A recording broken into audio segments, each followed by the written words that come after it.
Well, welcome everybody to a mini episode of Alpine Intel's Savvy Adjuster podcast.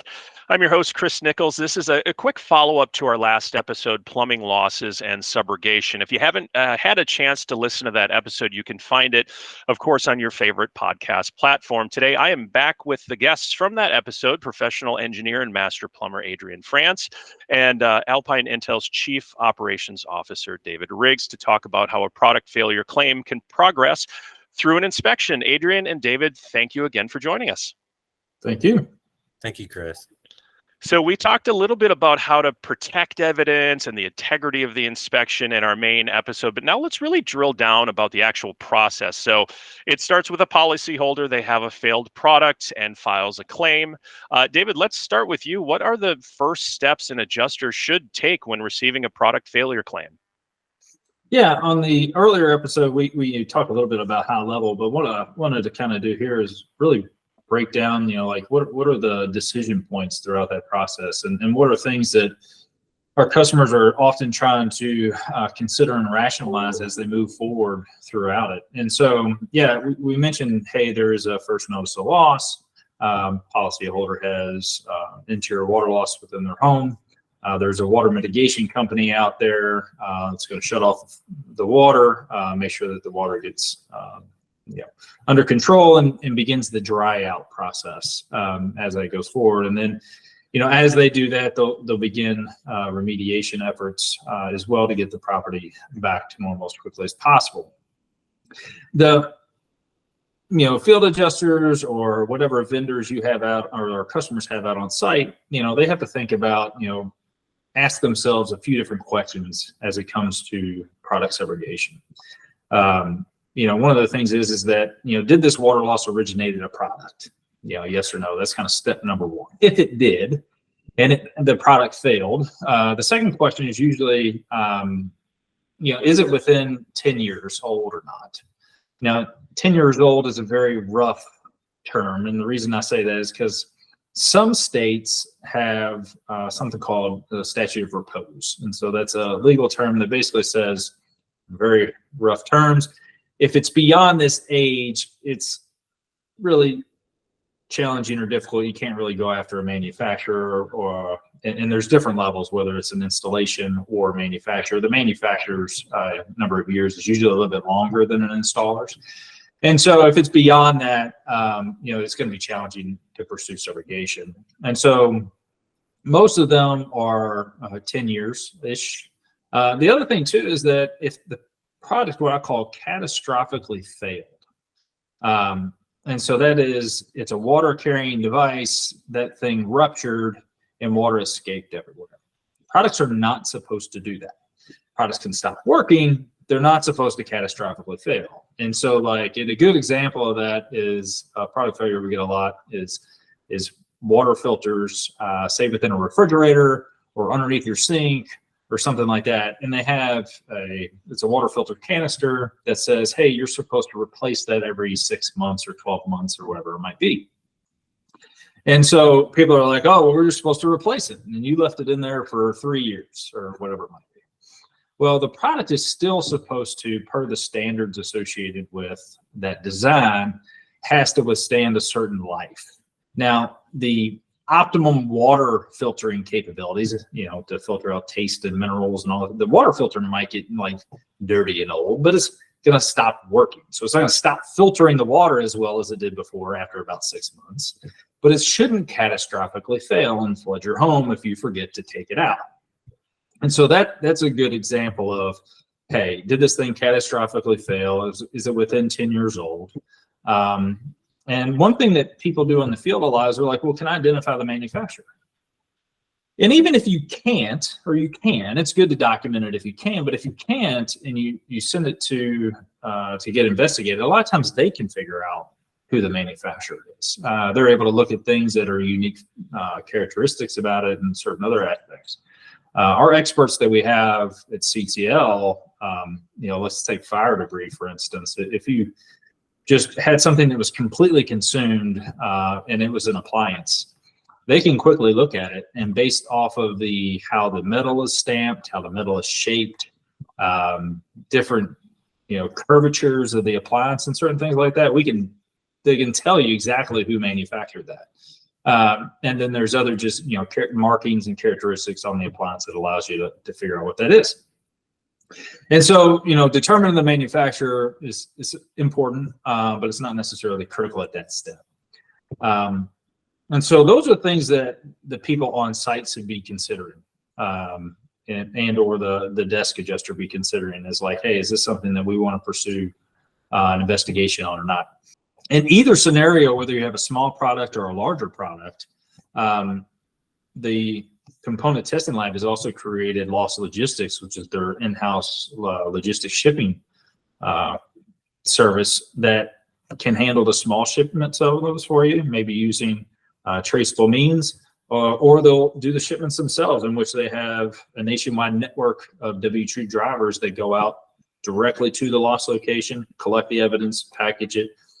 They are the experts in how to handle evidence to make sure that we preserve that in the condition that it's in and get it transported to where it needs to go. So those folks will go out, they'll collect the evidence, and they'll bring it in. And then we have really 2 locations in the nation that we can direct that to, whether we're on eastern or western side of the United States. So, but once it kind of comes into the lab, there's kind of a whole nother set of steps that come into play that I'll let Adrian kind of talk to you a little bit more. Yeah, thank you, David. When it comes into the lab, as you can imagine, this is really a controlled environment. We have cameras everywhere that are pretty much watching the evidence so that goes through our system. We have barcodes, we have labels. Every single time it moves from a shelf, maybe it's in the warehouse, maybe it moves to a shelf, my workstation, where I'm able to actually analyze the evidence and try to determine the cause failure analysis.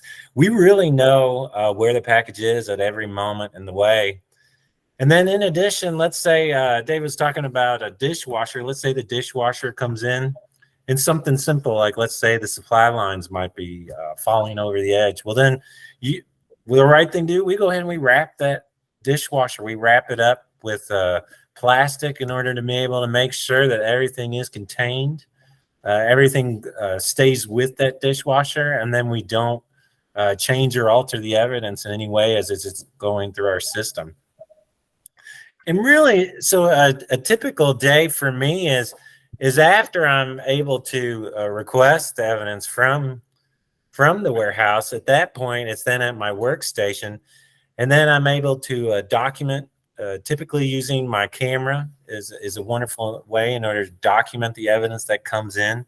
We're able to determine things like what David talked about, the manufacturer. That's, obviously one of the first key things that I'm looking for. Sometimes, and we always hope that it's as clear as, big letters going across the item. This is the manufacturer. That's always nice. But then other times, maybe we do have to use our database associated with items we've seen in the past and which one is the most similar. And then after trying to identify the manufacturer, then I start looking into, is this failure mode readily seeable? Is it something like a fracture where it's gapped open so large that you're able to see it easily? Or is this something that maybe I need to do water pressure testing or maybe air pressure testing? Typically during non-destructive, we keep it at very low pressures, something which is less than what you would even see in a normal residence, trying to determine where is the source. And I'll be honest with you, the source is readily apparent majority of the time. It's very easy in order to determine the source associated with these items. We go through, document the source readily, and then at that point, then it becomes the scientific method takes over, and I try to determine using the same scientific method that I'm sure we all remember back from grade school.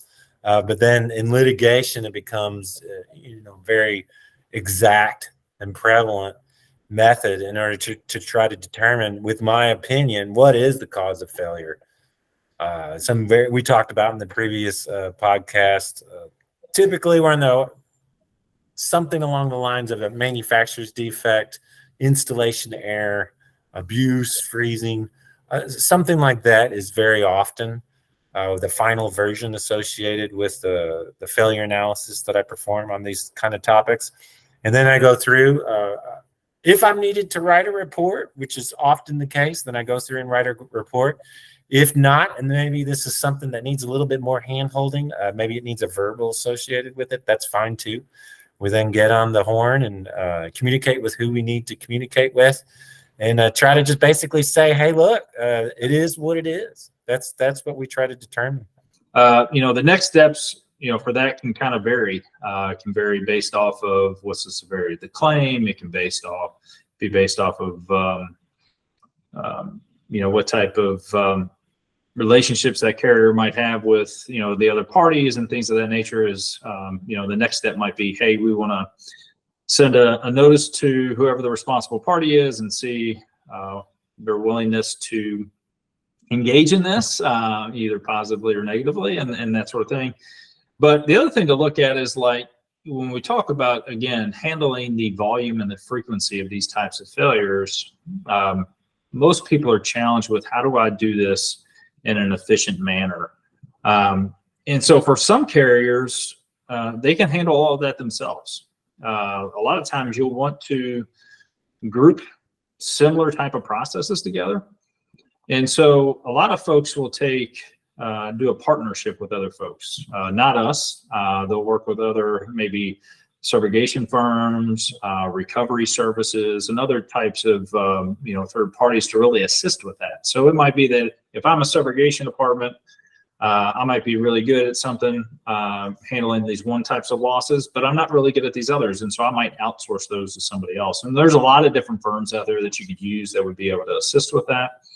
But it might be that, let's say I'm a relatively small insurance firm, and I just don't have the internal resources to do that.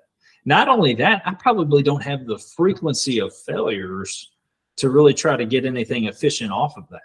And you probably won't, but that doesn't mean that you can't take advantage of these things in the marketplace. And that's where these other partners would be able to assist you with that, because they would have the volume to be able to do that.